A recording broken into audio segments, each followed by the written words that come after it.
വരേണ്ടി വരും. അപ്പൊ ഞാൻ വലിയ ദമ്മൊന്നും ഇപ്പൊ പൊട്ടിക്കണില്ല. ഒരു 20 കിലോന്റെ ഒരു ചെമ്പ് മാത്രം പൊട്ടിച്ചു പോകാം. കിൻഡൽ കണക്കിന് നമുക്ക് പിന്നീടാവാം. മുസ്ലിം ലീഗിനെ സംബന്ധിച്ചിടത്തോളം ഞങ്ങൾ ചെയ്യുന്ന നന്മ അത് ലോകം മുഴുവൻ ചർച്ചയായി, ജനങ്ങൾ അതേക്കുറിച്ച് നല്ലത് പറഞ്ഞ് എല്ലാ രാജ്യക്കാരും കേരള സംസ്ഥാനത്തിന് പുറത്തും ഇന്ത്യക്ക് പുറത്തും കേരള മോഡൽ എന്ന് പേരിട്ടിരിക്കുകയാണ്. സാക്ഷരതയിൽ കേരള മോഡൽ, കമ്പ്യൂട്ടറിൽ കേരള മോഡൽ, മതസൗഹാർദ്ദത്തിൽ കേരള മോഡൽ. കേരളത്തെ കണ്ടുപിടിക്കണം. ഇങ്ങനെ ഗൾഫിലൊക്കെ പോകുമ്പോ ഞാൻ അത്ഭുതപ്പെടുക. എന്റെ സ്വാദിക്കലി തങ്ങളുടെ കൂടെ ജിദ്ദയിൽ നിന്നുള്ള യാത്രക്കിടയിൽ പോലീസുകാര് വാഹനങ്ങളിൽ നിന്ന് ഏതൊരു കുറ്റവാളിയെ പിടികൂടാൻ വേണ്ടി കൈ കാണിക്കുക. അപ്പോ ഞങ്ങള് വാഹനത്തിന്റെ ഗ്ലാസ് താഴ്ത്തിയ തവണ നിങ്ങൾ ഉന്തി മറിച്ചിട്ടപ്പോ പാവ ഉദ്യോഗസ്ഥൻ അങ്ങനെ ചാനൽ കാണിക്കുക. അവളിങ്ങനെ വീഴുന്ന രംഗം അങ്ങനെ ചാനലിലേക്ക് എന്തെങ്കിലും ഒന്ന് കിട്ടിയാൽ മതി. അത് മാരിഭാവം കൂടെ തുടങ്ങും. ഒരു 3-4 ദിവസം തന്നെ ഇക്കാലം. ആ സഹോദരി പറഞ്ഞു, പ്ലീസ്, ഞാനൊരു കുടുംബത്തിലെ കുട്ടിയാണ്, എന്റെ അനിയത്തിക്ക് വിവാഹ കാര്യങ്ങൾ വരുന്നുണ്ട്, എന്റെ ഭർത്താവ് എന്നോട് കോപിക്കുന്നുണ്ട്, പ്ലീസ് എന്റെ ഈ പിക്ചർ ഇങ്ങനെ ഇടല്ലേ, എനിക്ക് പരാതിയില്ല, വേദനായിട്ടുണ്ട്, പക്ഷേ ഞാൻ CPM-കാർക്കെതിരെ പരാതിയില്ല എന്ന് പറഞ്ഞിട്ട് ഒരു പെൺകുട്ടി, അതാണ് കുടുംബത്തിൽ ജനിച്ചത്. ഇത് കണ്ടോ നിങ്ങൾ? ഇവരിങ്ങനെ നടന്നിട്ട് പറയും എന്നെ പീഡിപ്പിച്ചു, സ്വയം പറയാം പീഡിപ്പിച്ചു. ലോകരിതിങ്ങനെ കാണുകയാണ്, ശരിക്ക് കാണുകയാണ്, നോക്കി കാണുകയാണ്.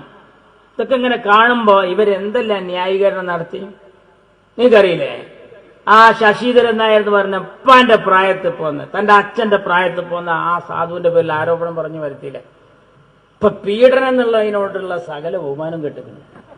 ശരിക്കും ഇപ്പൊ എന്നെ ഇസ്മായിലൊക്കെ ഒരു മാക്സി ഉണക്കി അയലിന്റെ അടുത്ത് കൂടി പോകാൻ പേടിയപ്പോ അനങ്ങിയ പീഡനം അതിനായിട്ട് ഒരു തന്തപര പിന്നാലെ ഇതെന്തായി മൂപ്പർക്ക് ഇതിലൊക്കെ വലിയൊരു താല്പര്യം.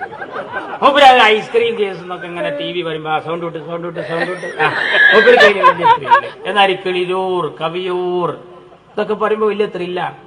അപ്പൊ ആ ജമീല പ്രകാശത്ത് ഇങ്ങനെ വിശദീകരിക്കുമ്പോ തന്റെ കണ്ണടങ്ങനെ നോക്കിട്ടോളെ പരനോടത്ത് ഇതൊക്കെ കണ്ടില്ലേ, കാട്ടുന്നു കണ്ടില്ലേ. എന്നാ മറ്റുള്ളവരൊക്കെ കണ്ടയിലും നോക്കിയിലും ഈ സംഭവങ്ങളൊന്നും ഇല്ലല്ലോ. ഇവിടെ ശരിക്കും അങ്ങ് കടിക്കുന്ന അയാൾ പത്രസമ്മേളനത്തിൽ കുപ്പായ അഴിച്ച് കാണിക്കുക. ആ കല ലോകര് മുഴുവൻ കാണുകയാണ്. എന്നിട്ട് ഇവരെന്താ പറഞ്ഞത്? ഇല്ല, ആര് പറഞ്ഞു കടിച്ചു എന്നായിരുന്നു പറഞ്ഞിരുന്നത് 2-3 ദിവസം. പിന്നെ 3-ാമത്തെ ദിവസം എന്താ പറഞ്ഞത്? 3-ാമത്തെ ദിവസമാണ് ഇവര് പറഞ്ഞത് ഇങ്ങോട്ട് ആക്രമിച്ചപ്പോ അങ്ങോട്ട് കടിച്ചതാണ്. അപ്പൊ കടിച്ചു എന്നുള്ളത് ശരിയായി. നിങ്ങൾക്കറിയോ, എന്റെ കുട്ടികളുടെ കഴിഞ്ഞ ദിവസം ഞായറാഴ്ച ഒരു നിശ്ചയത്തിന് പോയി ഞങ്ങളെ കുടുംബത്തില്.